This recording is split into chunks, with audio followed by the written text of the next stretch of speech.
आज जो ख़बरें हैं उनका ज़्यादा रुख देख के एक बात हम आसानी से बता सकते हैं कि पाकिस्तान तहरीक-ए-इंसाफ़ के लिए आने वाले दिन बहुत सारी सियासी मुश्किलात का और कानूनी मुश्किलात का सबब बन सकते हैं।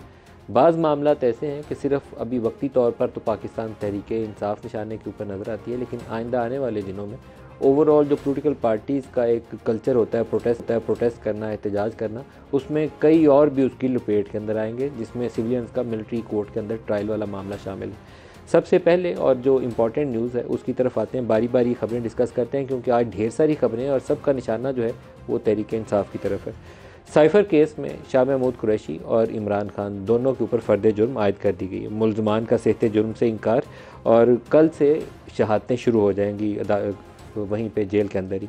फ़र्द जुर्म ऑफिशियल सीक्रेट एक्ट के 3 इल्ज़ामात के तहत आयद की गई है। मुल्ज़मान ने बतौर वज़ीर-ए-आज़म वज़ीर ख़ारजा सीक्रेट एक्ट की खिलाफ वर्जी की। मुल्ज़मान ने 27 मार्च 2022 को खुफिया दस्तावेज़ात को अवामी रैली के अंदर लहराया। मुल्ज़मान ने जानबूझकर ज़ाती मुफादात के लिए साइफ़र को इस्तेमाल किया। इक़दामात से मुल्की तशख़्ख़ुस, सिक्योरिटी, ख़ारजा मामलात को नुकसान पहुँचा। ये इल्ज़ामात हैं। बतौर वज़ीर-ए-आज़म साइफ़र आपके पास था जो वज़ारत ख़ारजा को वापस नहीं भेजा। इमरान खान ने जब ये इल्ज़ामात पढ़कर सुनाए गए तो उनकी सेहत जुर्म से इनकार किया। उन्होंने कहा कि प्लीड नॉट गिल्टी, लेकिन इसके बाद वो वहाँ पर अदालत में आए और अदालत को कहा, जो बड़ी इंपॉर्टेंट स्टेटमेंट है, ये सारे इल्ज़ामात सुनने के बाद उन्होंने कहा कि डोनाल्ड डू और जनरल बाजवा ने उनकी हुकूमत गिराने की साजिश की थी, लेकिन इल्ज़ाम उनके ऊपर लगाया जा रहा है, तो ये भी चार्जशीट के आप अंदर शामिल कर लें। दोनों ने इनके ऊपर दस्तखत नहीं किए, लेकिन जो ऑफिशियल लीगल प्रोसेस होता है जिसमें इल्ज़ामात पढ़कर, चार्जशीट पढ़कर मुल्ज़मान को सुनाई जाती है, वो आज प्रोसेस कंप्लीट हो गया। उसके बाद जो पीटीआई के वकला थे उन्होंने कहा कि नहीं, आज तो चार्ज फ्रेम नहीं हुआ, लेकिन असूली तौर पर आज चार्ज फ्रेम हो गया और कल से शहादतें शुरू हो जाएंगी। ये प्रोग्राम का हमारी पहली खबर होगी। दूसरी खबर जो है, ढेर सारी आज ऐसी न्यूज़ हैं जिसके ऊपर पूरा हम प्रोग्राम कर सकते हैं। वो सिविलियंस का मिलिट्री कोर्ट के अंदर ट्रायल है, जिसको 5 रुकनी एक बेंच सुप्रीम कोर्ट का, पहले तो वो जो शिकें थी उनको ही कालअदम करार दे चुका है, लेकिन आज जब वो अपील वाला मामला आया तो 6 रुकनी बेंच ने 5-1 से फैसला दिया कि सिविलियंस का ट्रायल जारी रहेगा। फ़ौजी अदालतों में ट्रायल का हतमी फ़ैसला सुप्रीम कोर्ट के फ़ैसले से मशरूत होगा। अदालत ने 5-1 से फैसला सुनाया, जिसमें जस्टिस मुसर्रत हलाली ने अक्सरियत से इख्तलाफ किया। केस की आइंदा समाअत जनवरी के तीसरे हफ्ते में होगी। सुप्रीम कोर्ट के लार्जर बेंच ने इंट्रा कोर्ट अपील में फ्री कैन को नोटिस जारी कर दिए। इसमें जस्टिस तारिक मसूद साहब की मौजूदगी के ऊपर इतराज़ात हुए, लेकिन उनको रिजेक्ट कर दिया। उन्होंने कहा कि मैं बेंच में मौजूद रहूँगा और ये मेरा हक़ है कि मैं फ़ैसला करूँ कि मैंने बैठना है या उठना है। लेकिन सिविलियंस का मिलिट्री कोर्ट्स के अंदर ट्रायल, ज़ाती तौर पर एज ए जर्नलिस्ट मैं महसूस करता हूँ कि इस रास्ते को ना अपनाया जाता तो बेहतर था।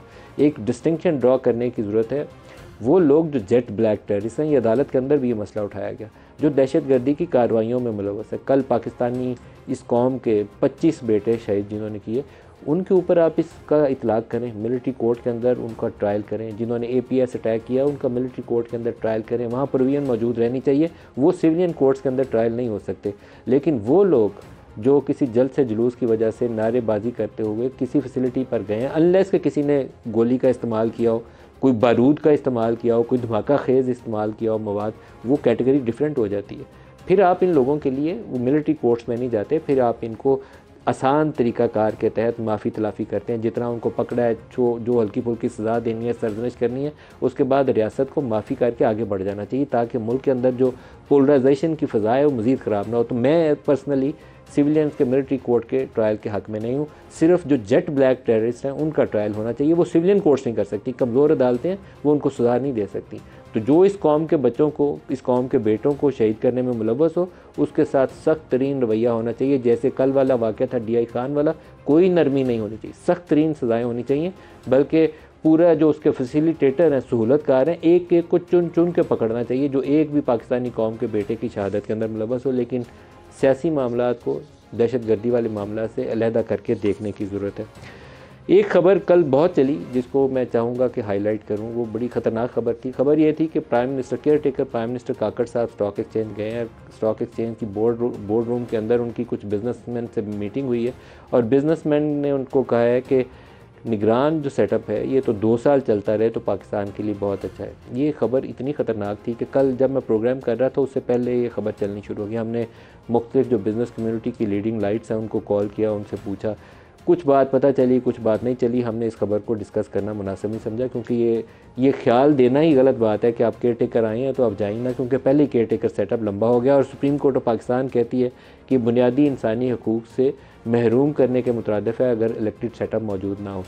आज की जो तहकीक है उसका एंड रिज़ल्ट ये है कि उस बोर्ड रूम के अंदर कोई 8-10 जो लीडिंग लाइट्स मौजूद थे, उसमें आरिफ हबीब साहब थे, चुनॉय साहब थे, अहमद चुनॉय साहब थे, उसमें साकिब शराजी साहब थे, इसी तरीके से ज़ाहिद लतीफ़ साहब थे, और इस तरह की शख्सियात मौजूद थी उस बोर्ड रूम के अंदर।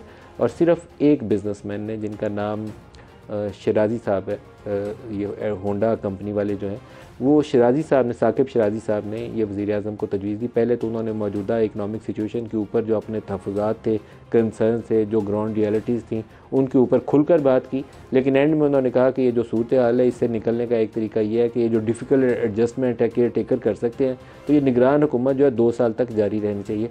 लेकिन काकड़ साहब ने इसकी तायीद में हाँ या ना में कुछ नहीं कहा और आगे बढ़ गया, और बाकी बिजनेसमैन ने भी उनकी तायीद नहीं की।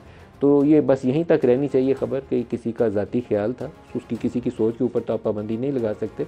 लेकिन एज सच इस खबर को हम इस अंदाज़ में नहीं ले सकते कि बिज़नेसमैन ने वज़ीर-ए-आज़म को तजवीज़ दी है और वज़ीर-ए-आज़म इस पर गौर कर रहे हैं। वज़ीर-ए-आज़म कॉन्स्टिट्यूशन ऑफ पाकिस्तान के तहत ना इस पर गौर कर सकते हैं और ना ही ऐसी कोई प्रोविज़न है कि आप एक लामहदूद मुद्दत के लिए निगरान सेटअप को तोसीह दे दें। ऐसी कोई प्रोविज़न नहीं है। वो आइन से मावरा कुछ काम तो हो सकता है, आइन के तहत नहीं हो सकता। शाह खावर साहब मारूफान है, आरवानी कानूनी अमूर के माहिर हैं और इस केस के अंदर वो अपनी जो महारत है उसका मुजाहरा भी कर रहे हैं। प्रोग्राम के आगाज़ में हम उन्हीं से पूछेंगे कि इस केस की जो गुत्थी है थोड़ा सुलझा दें कि पीटीआई के वकला कुछ कह रहे हैं, जो ख़बर है उसकी वो उससे कुछ और है। शाह खावर साहब बहुत शुक्रिया, आप हमारे साथ शामिल हो रहे हैं। साइफ़र केस के अंदर फ़र्द जुर्म आज आयद होगी या नहीं हुई?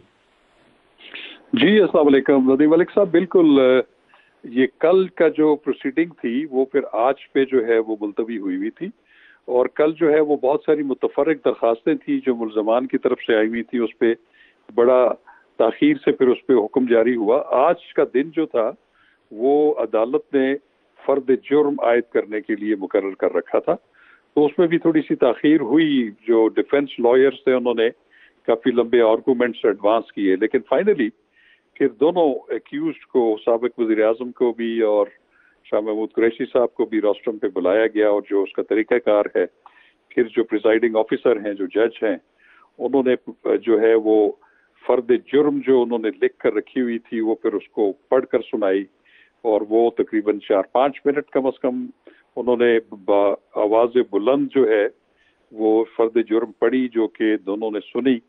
और उसके बाद उन्होंने जो एक रिक्वायरमेंट है कि उनसे पूछा जाता है कि आप फ़र्द जुर्म की सेहत जुर्म से इनकार करते हैं या इकरार करते हैं, तो दोनों ने बारी बारी जो है उन्होंने कहा कि जी हम इससे इनकार करते हैं और हम इस पे ट्रायल क्लेम कर रहे हैं। तो उसके बाद फिर ये ज़रूर है कि उन्होंने दस्तखत उस पर नहीं किए, लेकिन जो ज़ाब्ता फौजदारी है वो ये कहता है, उसका तकाजा सिर्फ ये है कि फ़र्द जुर्म जो है वो मुल्ज़मान की मौजूदगी में उनको सुनाकर, उनको समझाकर जो है वो पढ़कर सुना दी जाए, और अगर वो दस्तखत उस पर कर दें तो वो ज़्यादा बेहतर है। अगर नहीं भी करेंगे तो वो फ़र्द जुर्म एक वैलिड फ़र्द जुर्म होगी। अच्छा, 3 मेन चार्ज क्या हैं जो फ्रेम किए गए? अब मेरे सामने तो वो फ़र्द जुर्म अभी नहीं है। उस वक्त जो पढ़ के सुनाई गई थी उसमें यकीनन यही है कि वो जो उन्होंने साइफर की जो सिक्योरिटी है उसको कॉम्प्रोमाइज़ किया, उनके पास आया था, तो वो उन्होंने अनऑथराइज्ड लोगों को जो है जलसा आम में जो है वो उसको लहराया, और उसके कंटेंट्स उसके बाद भी बहुत सारे प्रोग्रामों में जो है वो बताए। इसी तरह जो साबिक वज़ीर ख़ारजा हैं उन्होंने भी उनकी अयानत की, और वो जो 27 मार्च को जो वो लहराया गया उससे पहले उन्होंने भी वो तकरीर की थी, और उन्होंने इंसाइट किया उनको ये साइफर के बारे में जो है वो लोगों से, अनऑथराइज्ड लोगों से जो है वो शेयर करने में। तो ये तमाम चीज़ें बमाए दफात जो है ये कानूनी तकाजा होता है कि वो पढ़ के सुनाई जाती हैं और उनको जो समझाया जाता है, और उनके बाद उनसे पूछा जाता है कि वो उसकी जो है सेहत जुर्म से इकरार कर रहे हैं या इनकार कर रहे हैं। सर एक तो लास्ट क्वेश्चन कर लूँ, कल से इस पे शहादतों का अमल शुरू हो जाएगा, कुछ अंदाज़ा है कि कितना अरसा लगेगा इस केस की समाअत मुकम्मल होने में, और इसमें मैक्सिमम पनिशमेंट क्या है? देखिए इसमें तो मैक्सिमम पनिशमेंट तो इसमें कैपिटल भी है और उससे कम भी हो सकती है। इसमें तो बिल्कुल उसकी जो ग्रेविटी है उसके मुताबिक है, ये तो जज साहब ने सजाए मौत डिटरमिन भी है करना इसकी है। प्रोविजंस के अंदर? जी, सजाए मौत इसके अंदर शामिल है? सजाए मौत भी मैक्सिमम है, उसमें उम्र कैद भी है, 14 साल भी है। तो और अगर उसकी ग्रेविटी उससे भी कम है, क्योंकि एक टेक्निकल बात है, तो उससे इससे भी कम सजा है, वो तो चले।